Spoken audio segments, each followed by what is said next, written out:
Hello, beans.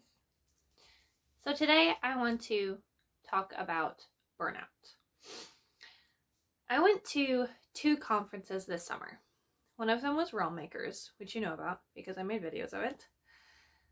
And at Realm Makers, there were 2 workshops, a part 1 and a part 2 of the same workshop, but it was 2 different class sessions just about burnout, how to take care of yourself, how to recognize burnout, how to avoid it, ways to cope with it, ways to recover from it. And I really appreciated that as somebody with a chronic illness, and especially in any sort of self-employed industry, then the risk of burnout can be very, very high when you're self-employed and doing something that you enjoy.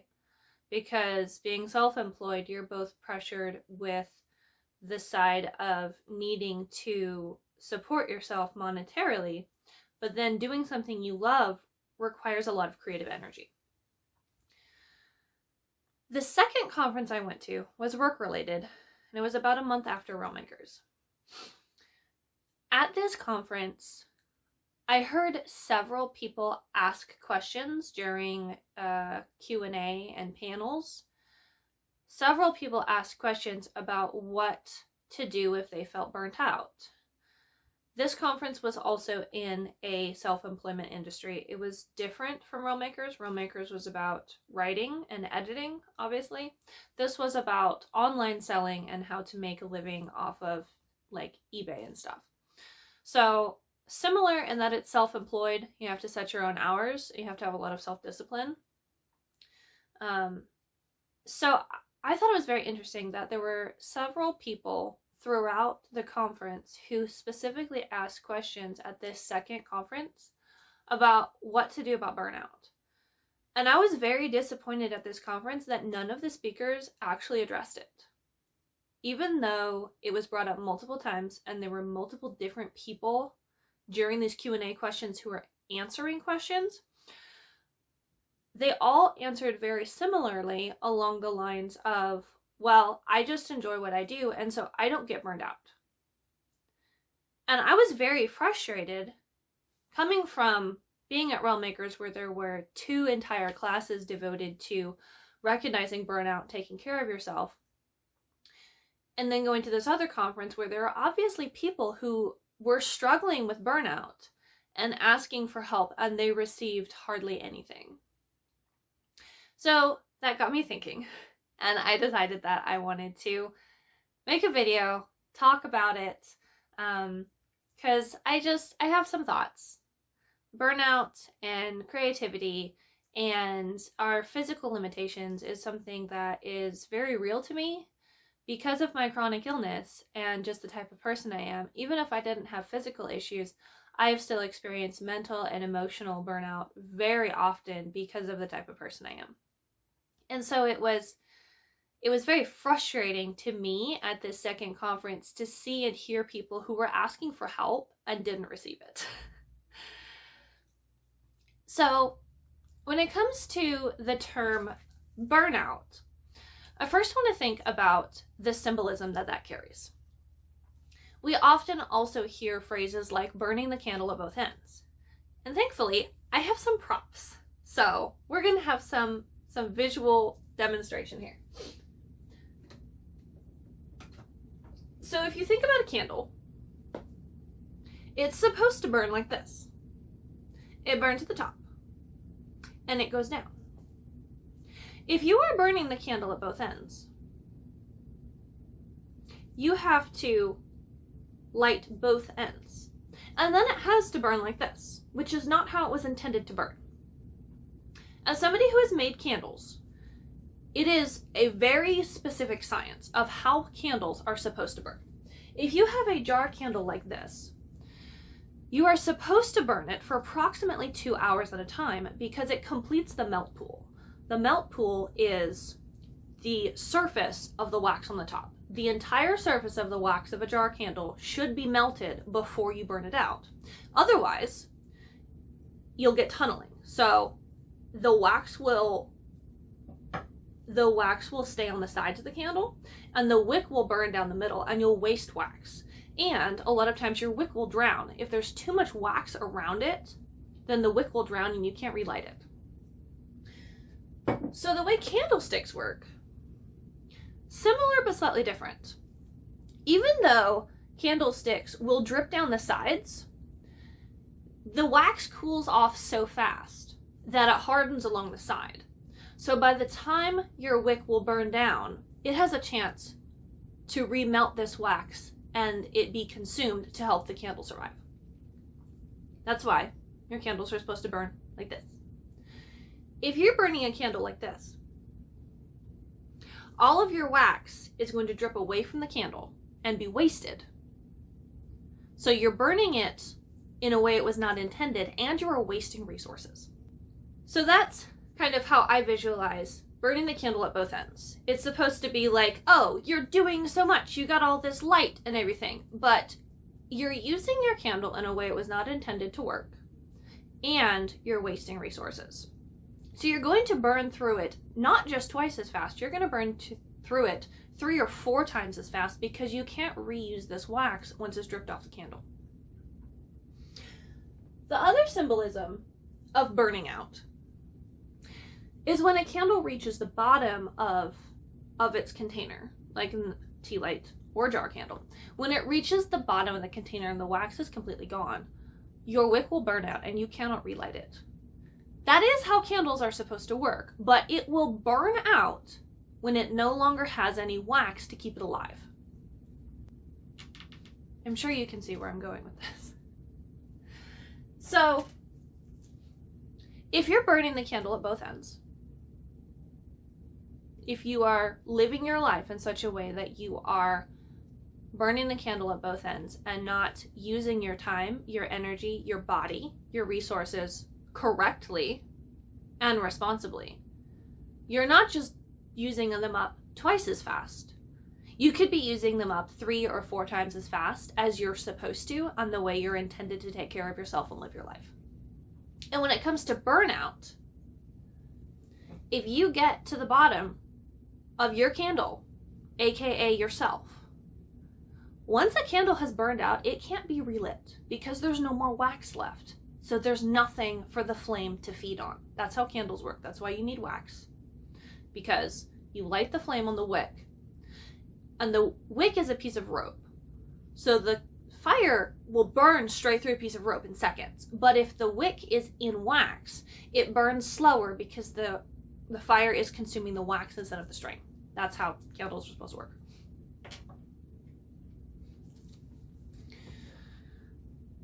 So think about the concept of burnout in your own life and how candles work. If you're burning the candle at both ends, you are not using your resources and yourself responsibly.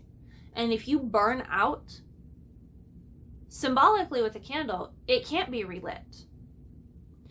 But that's not how... Humans are not candles, by the way. Like, in case you hadn't noticed, there is a slight difference between me and this candle. There's at least like 4 differences. We are not supposed to burn the candle at both ends, symbolically in our lives, and we're not supposed to burn out.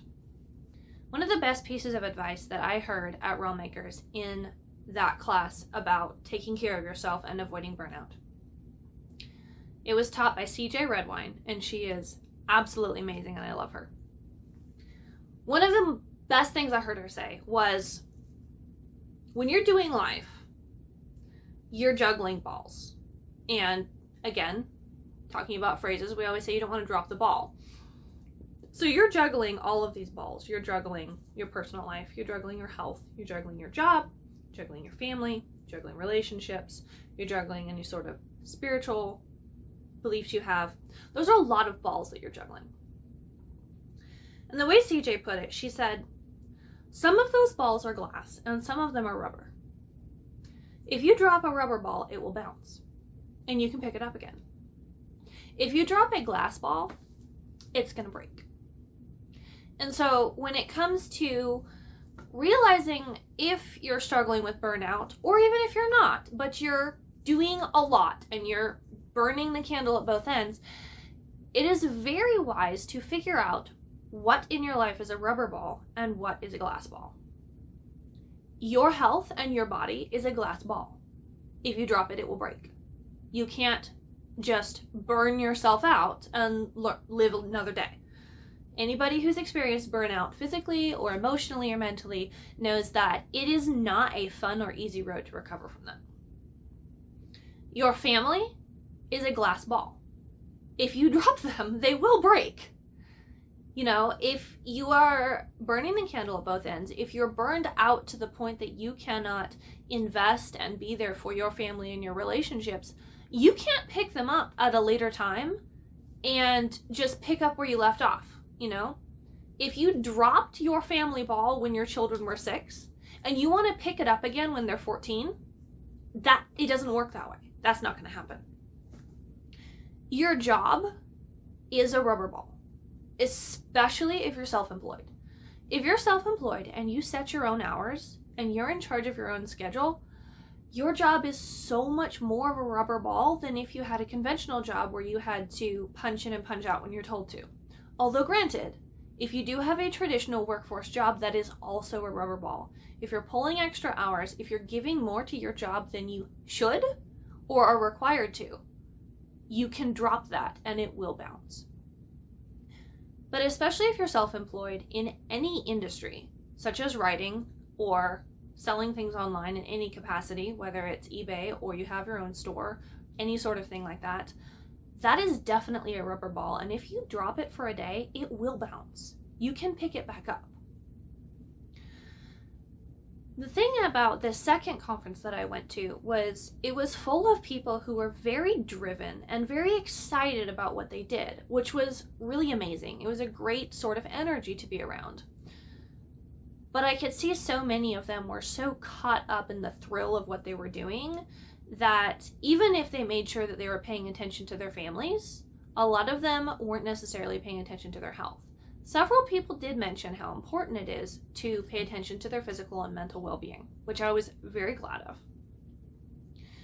But when you're self-employed and you are in charge of your own schedule and you enjoy what you do, a lot of times it's very hard to stop because you like doing what you're doing and you're so used to just working 10 hours a day or not sleeping or not eating at the right times because you enjoy what you do and so you don't want to stop. Or you've gotten in the habit of doing so much all the time, you don't know how to slow down. And even if you don't feel burned out yet, that is the road to burnout. I can't express how important it is to slow down, even if you're not at risk of burnout right now. Setting specific work hours and deciding you're not going to work outside of those hours, setting yourself a specific bedtime and keeping to it, not staying up all night and going to bed at 3 a.m. There's a reason why it gets dark at night, because our bodies are supposed to shut off then. Everything else in creation shuts off at night, except for very few things that are meant to live better in the darkness. Humans are not one of them. We are meant to shut off at night. You will not get more work done at 3 a.m. than you will at 3 p.m. It can wait until tomorrow. Making sure that you're eating at regular times, that you're eating the right food, a balanced diet, that you sit down and enjoy your meals and you're not just eating on the go. Making sure that you're drinking enough of anything, but specifically water. So often now people don't drink water. They drink coffee and they drink sodas and they drink so many other things that our bodies cannot hydrate on. We feel like we're drinking and we're tricking our bodies into thinking that we're no longer thirsty, but we're not putting into our body what we need to stay hydrated. Those are just very basic things to do to take care of yourself, but they do make a very big difference. So at the very least, set hours and stay with them. Don't work 10 or 12 hours a day if that's not right for you. Work 6, work 8 hours a day. You can pick it up again tomorrow. It's okay. Make sure you're eating right and make sure you're sleeping. Set a bedtime, 9 or 10 or 11 o'clock, and go to bed at that time. If you promise yourself that you're going to do something and you don't do it, even if it's something like going to bed on time, you would be upset if anyone else broke a promise to you, so you should be upset when you break a promise to yourself. Aside from those basic things, if you are burnt out, if you are working so hard and you don't know how to stop, or you're afraid to stop, then that's what you need to do. You need to stop. And like I said, work is a rubber ball. If you decide to take a day off, you can pick it up again tomorrow. That's okay.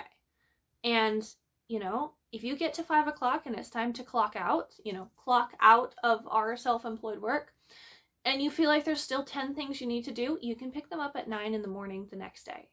They're still going to be there, and it's okay. Most of society, it perfectly accepts the idea that people don't work in the evening and they don't work on weekends. That's very normal. So, I just wanted to give a little demonstration of the symbolism of burning out and burning the candle at both ends, and to talk about a little bit of what I learned in that class at Realmakers, and encourage you to take better care of yourself, even if it's small steps. But if you need to take big steps to take care of yourself, then you're not going to miss anything by taking a day off. You're allowed to say no to yourself and to others. And I think it's even harder to say no to ourselves than we realize. But you should. You should definitely learn how to say no and tell yourself that you're done, and tell yourself that you're going to stop. You don't get any extra brownie points. You don't get a higher life score by destroying yourself to work 12 or 14 hours a day and not sleep and not take care of yourself. The whole reason why people are self-employed is because they want the freedom to set their own schedule and have a better life. So if you're not creating that for yourself when you have the freedom to, then I feel like you've missed a whole part of being self-employed, is being able to take care of yourself and pace yourself better. I hope you enjoyed this. I hope that it was helpful. And I really strongly encourage you to take a look at your life, even if you're not self-employed, even if you do work a traditional job. If there are ways that you can take a step back and you can take better care of yourself and not give as much, if you're giving more at your job than you're required to, or you have opportunities to say no, you can say no, even to your boss. If they're asking you to do something that is not technically in your job description, and you don't have the ability to give more energy and time, you can say no, and you should. I just encourage you all to take care of yourself and remember that we're not automatons. We're not slaves to whatever job we have, whether it's a workforce job or self-employed. The jobs we have allow us to build the lives that we want to have. And if we're not building the lives that we want to have and that we dream of, then we're doing it wrong. So, I love you all. Please take care of yourselves. And don't burn the candle at both ends, because that's not how that works. I also want to take a minute to just thank everybody who has been watching my videos and everybody who has subscribed. It is a big deal to start a YouTube channel, and I am having so much fun, and it makes me so happy to see when people subscribe and watch my videos. It lets me know that there's people out there who want to watch and want to see what I'm making, and that's really exciting and awesome. So thank you for being here, thank you for subscribing, and remember that you're a beautiful creature, and I love you. Bye!